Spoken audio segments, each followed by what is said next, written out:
Se tem um vídeo que você precisa assistir hoje, é esse. Eu vou até sair de tela para não distrair a sua atenção. Essa é a participação do Mike Benz, um ex-funcionário do alto escalão do Departamento do Estado dos Estados Unidos durante o governo Trump. Ele era responsável pela parceria cibernética internacional de comunicação e ele participou do podcast do Joe Rogan recentemente. Joe Rogan, o podcast de maior audiência no mundo.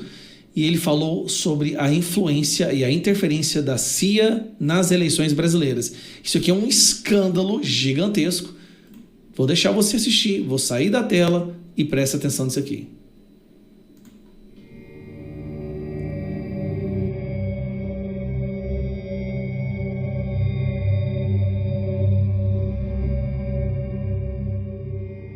The DNC side of the economics until Ukraine in 2014. That was when there became a bipartisan consensus on the need to effectively go to war and launch this big energy sanctions operation against Russia.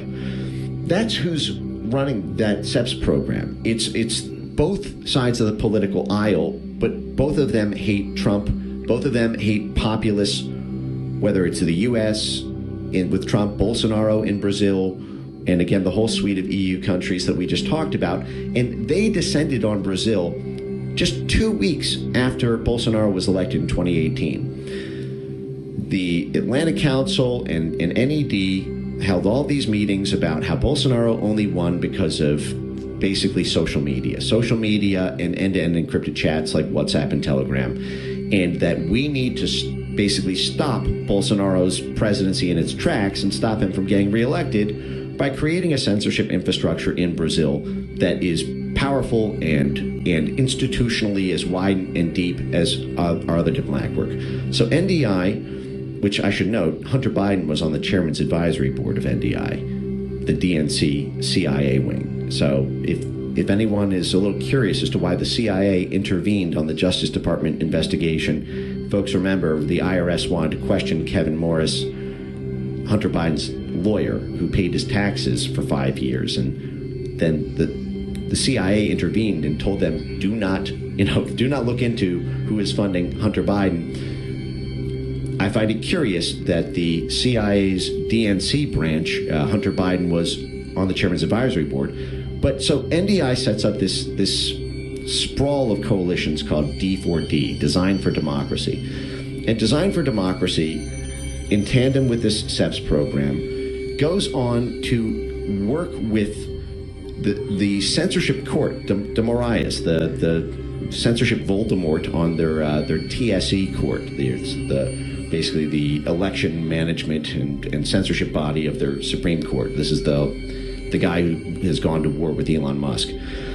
They help that censorship court set up a disinformation task force, and their own institutional assets get put on the advisory committee of the Brazilian censorship court to direct the censorship policies of the same institution that banned X from Brazil, that seized Starlink's assets.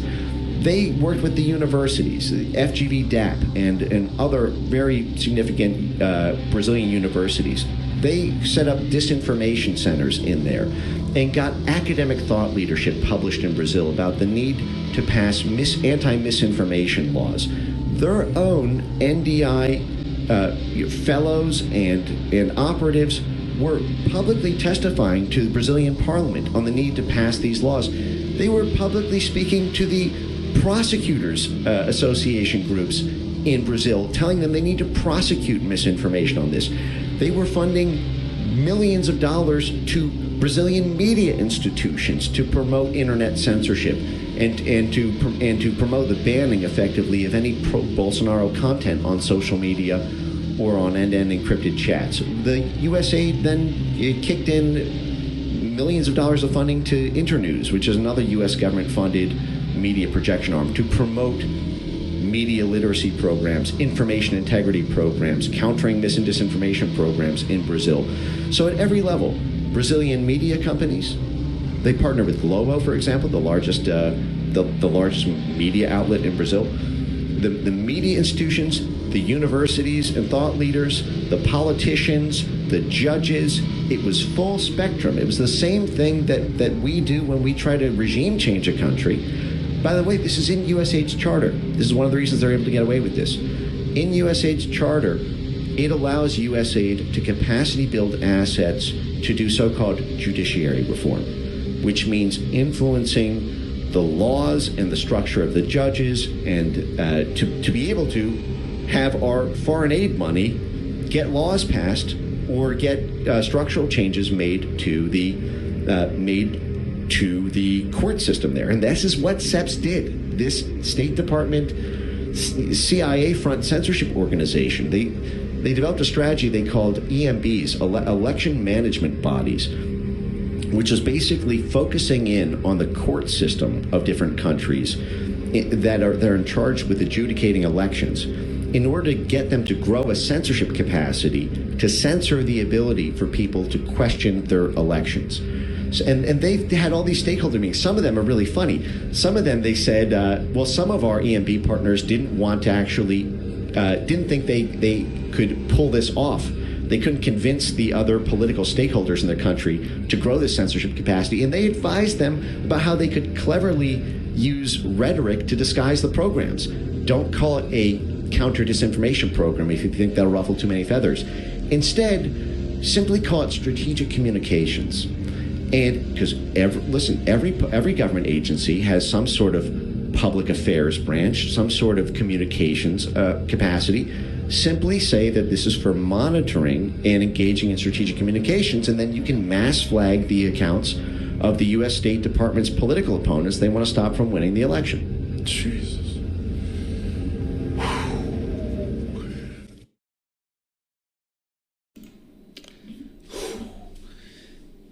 O ex-funcionário do Departamento do Estado dos Estados Unidos, Mike Benz, cita claramente Alexandre de Moraes e a parceria com a CIA na intenção de interferir diretamente com a liberdade de expressão no Brasil para facilitar a vitória de um candidato e dificultar a de outro. Facilitar a vitória da esquerda e dificultar a vitória da direita. Esse não é um cara qualquer que está falando, que fique bem claro. É um ex-oficial do Departamento do Estado nos Estados Unidos, que desenhou claramente como que funcionou o sistema, como que o dinheiro americano influenciou as eleições no Brasil. Será que foi para salvar a nossa democracia? Ele disse, 2 semanas depois da vitória do Bolsonaro, a CIA mandou um pessoal aqui. Gente, parece conspiração, eu sei.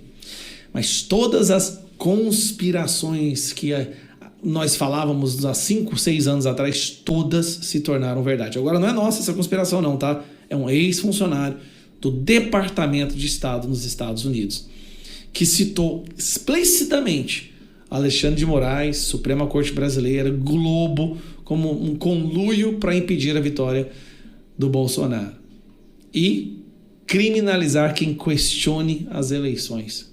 Por fim aqui, pessoal, olha só, o deputado Eduardo Bolsonaro mostra aqui que a esquerda quer mudar a regra em 2026, pois sabe que vai perder. Bateu o desespero, né?